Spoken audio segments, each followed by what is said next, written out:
ended our last video looking at this memorial dedication to Edison, this replica of what was to be built in Port Huron, but as far as I can tell, was never built. This wasn't the only thing for folks to do while they were downtown that night. Here's something else they did.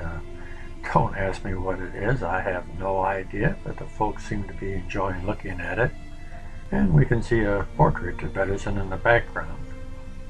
The last big event to transpire that night was the grand ball. And this was at 10:30 that night after the movie. The ball was held at the old Port Huron High School Gymnasium, which is where McMorran Auditorium is now. This would give many of the folks that did not get an invitation to the luncheon that was held at the Harrington a chance to see Mickey Rooney and of course Mrs. Edison and some of the other VIPs. But you still needed a personal invite and a ticket to get in, and this is the ticket. Port Huron brought in some pretty big names, not names that we would recognize today, but certainly back then you recognized them. Ted Fiorito and his orchestra was brought in to provide the entertainment and music for the evening.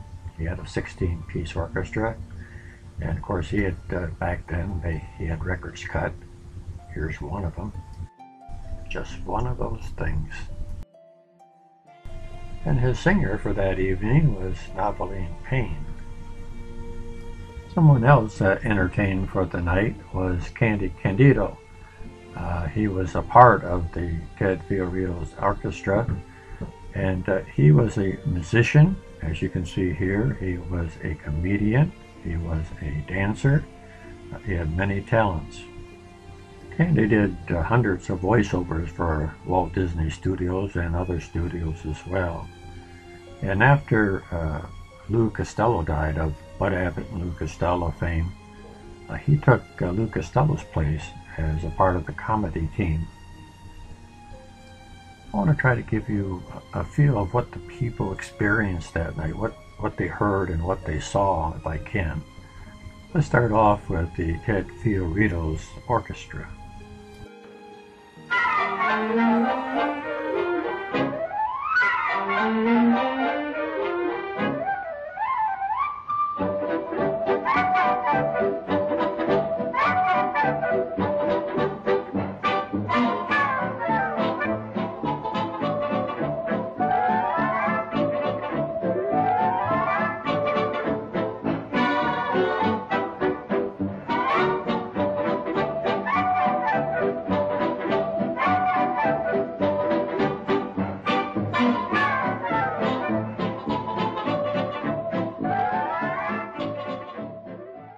There was also some spontaneous entertainment that night.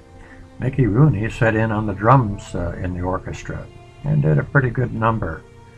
If you watch this next clip, you'll see that he was a pretty good drummer.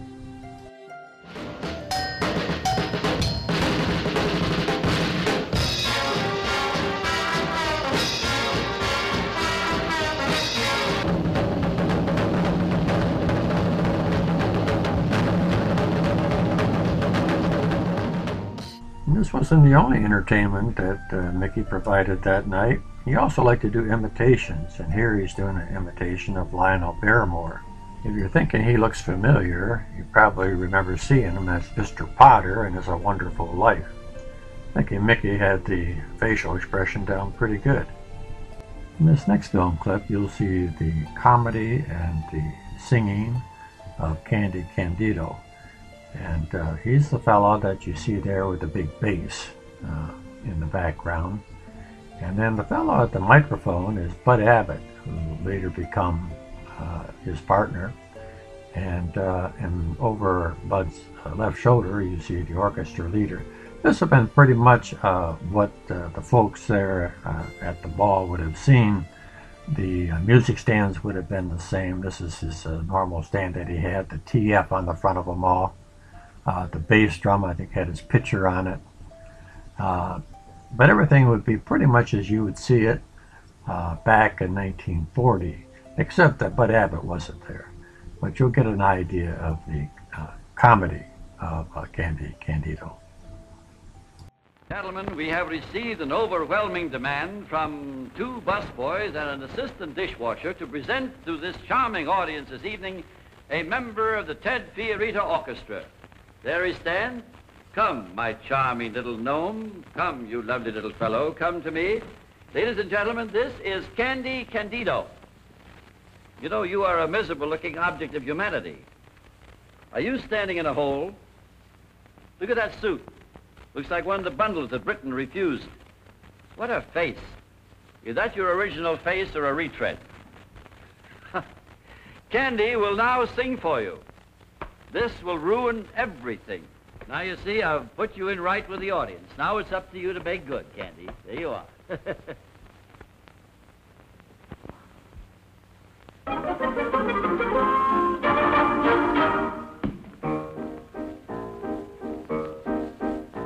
Last night I went down to the tap room to get me a glass of beer.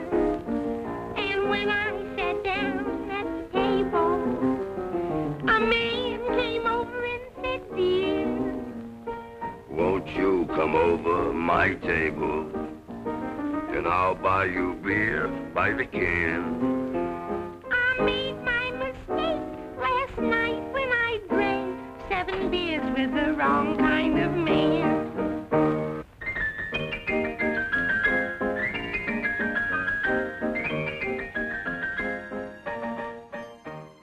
After the entertainment, at midnight, there was a grand march where all the folks there at the ball in their period costumes would march around the gymnasium and strut their stuff.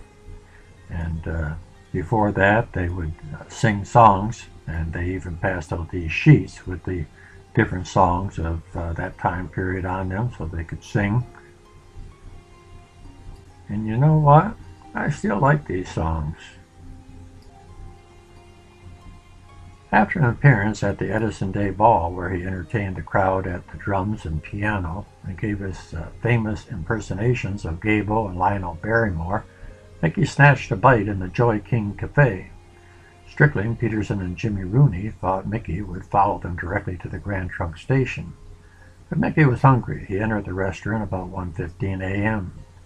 He had the restaurant to himself, but hundreds of persons soon learned that he was there, and extra officers had to be called out to restrain the crowd which gathered in front of the cafe. Police Sergeant Alex Tebow, who weighed 260 pounds, was in the restaurant with Mickey when he prepared to leave. Mickey took a quick look at the crowd outside and said to the sergeant, "Say, big boy, how about slipping me into your pocket and getting me out of here?"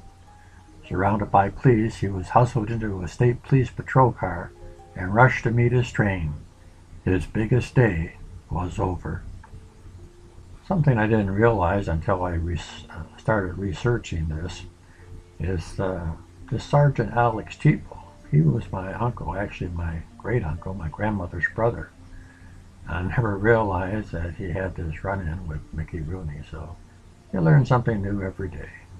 Mickey didn't have to travel far to go to the Joy King restaurant. It was just almost on the corner of Huron Avenue and McMorran. But there was a really nice restaurant next door too, called the Paramount, with a bigger menu. Must be that Mickey had a hankering for some Chinese food. When it was all said and done, I think everyone thought it was a wonderful occasion, and that it was handled very well by the city of Port Huron. And here we see, thanks to everyone in the Times Herald, from the general chairman of the Edison Day Committee. Mickey Rooney was a very talented young man. He was a superstar as a teenager, and he's had one of the longest careers of any actor, to date spanning 93 years, actively making films in 10 decades. He made films from the 1920s all the way up into 2010. Mickey Rooney came back to Port Huron in 2004 in recognition of the 125th anniversary of the invention of the light bulb, and they put a new plaque on this boulder that was brought into Pine Grove Park in 1929 to celebrate the Golden Jubilee. The official name was Light's Golden Anniversary, celebrating the 50-year anniversary of the incandescent bulb. And that's what these folks here are celebrating with the Boulder and Pine Grove Park. These would have been probably the last happy days for quite a while, because shortly after this, a few days, the stock market crashed and the country went into the Great Depression. In our next video, we'll look at the Light's Golden Anniversary, and we'll see how Port Huron celebrated it, along with how the nation celebrated it.